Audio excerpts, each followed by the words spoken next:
Hello everyone, I am Katz Jazz from the There is a Solution for Everything course team. If Bilibili actually pushes this video, I'm guessing the comments and the bullet comments will be flooded with guys mocking me. Like, oh, here we go again, lecturing the Sims. But hold on guys, just be patient and hear me out on today's topic. If you feel like you have gained something or even had a major breakthrough, then that means you will be out of the singles club in no time. And I mean, being with someone you actually like, and it is definitely not the kind of situation where you have to beg her or, that kind of thing.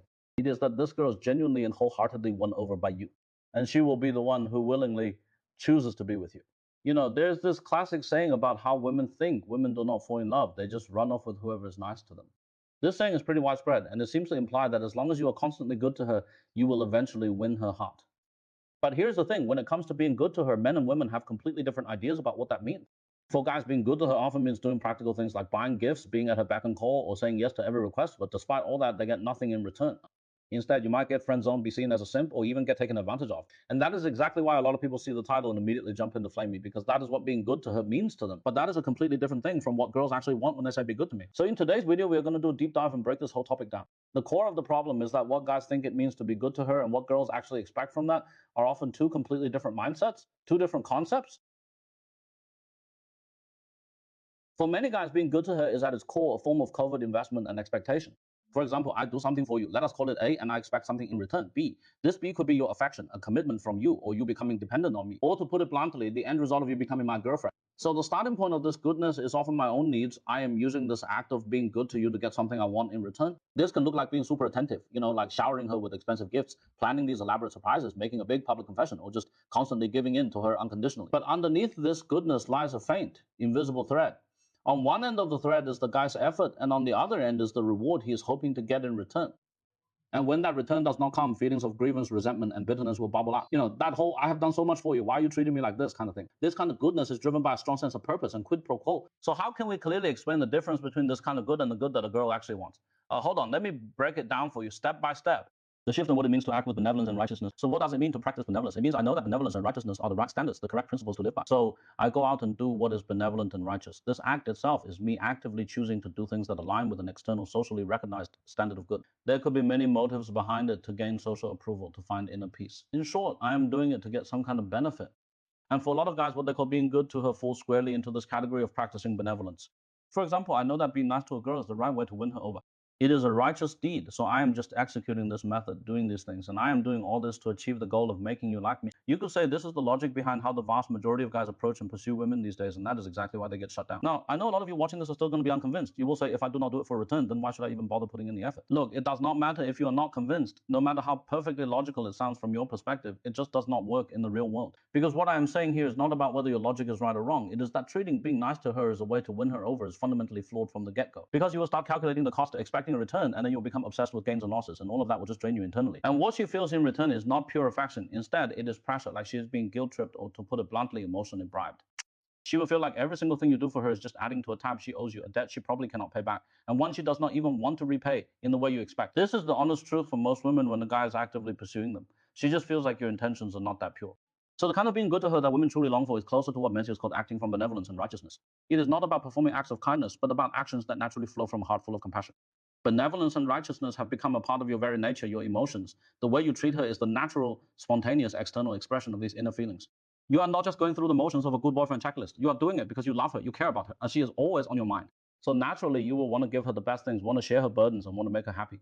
This good intention is centered on her feelings and the emotional connection between you two, not on my own needs. There is no hidden agenda, no strings attached. She is the end goal, making her happy and bringing her joy. That is the whole point of it all.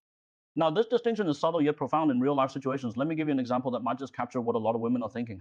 I tell you I want flowers, but I will not tell you I want flowers because I do not want you to give me flowers just because I want them. I want you to give me flowers because you want to give me flowers. You get it? Got it. This was a pretty popular saying back in the day. I want to go eat something nice, but I'm not going to tell you that I want to go eat something nice. Because I do not want you to take me out to eat just because I said I wanted to.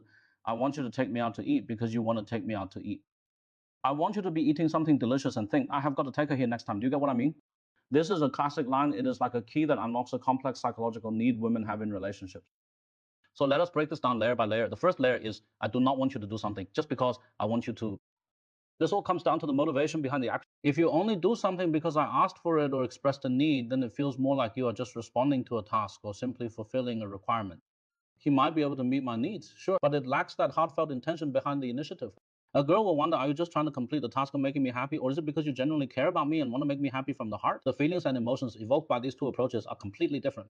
The second level is when you want to take me there. And when I say take me, I am emphasizing the autonomy and the desire to share. Think a great restaurant, a fun place to go, a wonderful experience. When you come across, see, or think of these things on your own, the first person you instinctively want to share them with is her. This desire does not come from her telling you to do it, but from her being in your heart. And you naturally incorporating her into your own plans. Your happiness is amplified by sharing it with her, and you can even anticipate her joy. This kind of behavior is a natural overflow of emotion. This is the third and most crucial layer. I want you to think next time I have to take her here whenever you eat something delicious. The ultimate goal of this statement is to be kept in your thoughts. What she wants is not a specific meal, but a constant subconscious thoughtfulness. She wants to hold a unique and important place in your heart, so much so that your life experiences are automatically connected to her. This kind of thought is a reflexive act of love, and it is the most vivid expression of acting from benevolence and righteousness. Your kindness, your care for her, your desire to treat her well, it has all become a part of who you are. So when you come across something good, you will naturally want to share it with her. So when a girl says she wants you to be good to her, she is usually not talking about those grand dramatic gestures with a clear price tag attached or some grand forced gesture. Instead, it is this constant, subtle, and habitual thoughtfulness that weaves her into the fabric of your everyday life. For instance, remembering a small wish she mentioned in passing or being there for her when she is going through a tough time. No questions asked. It is also about being able to sense her emotions in the little everyday moments and offer comfort. It is about considering her feelings when you make decisions. The foundation of all this is genuine care and emotional investment, not an economic model of investment and return. The tragedy in many relationships is that one person is desperately trying to be benevolent and righteous in the way they think is best. So, for instance, what we are talking about are all those materialistic, task-oriented ways of giving a lot, which in turn creates huge expectations of getting something back. But the other person, on the other hand, never feels that genuine emotional connection and sense of security that comes from being treated with true kindness and virtue. She does not feel like she is being loved or cared for by you. So, as the one who is giving, you feel wronged. You are thinking, I have done so much. What more do you want from me? Right? And on the other side, the woman just feels exhausted. It is like, what you are doing is not what I actually need. I just do not feel like you truly care about me. Instead, it just puts a ton of pressure on me. That is the shift. So how do we shift from the mindset of doing benevolence to the practice of acting from benevolence? First, we need to examine our own motives, shifting from a mindset of exchange to one of genuine giving. So whenever you feel like doing something for her, ask yourself, honestly, am I doing this because I expect her to love me more for it? Or to say yes to being my girlfriend? Or is it simply because I want to make her happy in this moment, no matter how she responds? If the answer is the former, then what does that mean? It means the gesture is already tainted, right? Because it comes with strings attached. I have often brought up this point before. It is not that women are against a guy liking them. What they are really against is when that affection comes with strings attached. So what girls really resent is this kind of conditional giving. So she feels like you're not genuinely being nice, but rather you have an ulterior motive. Second, you need to genuinely focus on her, not on what you have done for her. Shift your focus away from how much you have given and what you have done and put it into observing her. So, for example, focus on observing her. This means you need to learn to genuinely care about others to understand how to provide them with real emotional support. For example, why is she feeling down today? What is bothering her? Or what are her true likes and dislikes? What are the expectations she has never voiced out loud? When you start focusing on her as a real living person instead of just the act of being good to her, right? Only then will your actions become truly thoughtful and on point, meeting her real emotional needs. And again, it is about stepping into your role, not just checking off a list of tasks.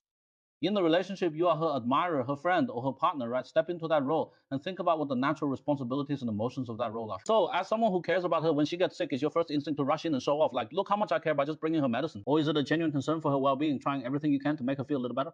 The actions might look similar, but the mindset behind them and the way they make the other person feel are completely different. The first is about completing a task to get approval, while the second is about fulfilling a duty of care coming straight from the heart. Finally, you have to respect the boundaries of your relationship. Do not do things that are inappropriate or go beyond what is normal for where you are at.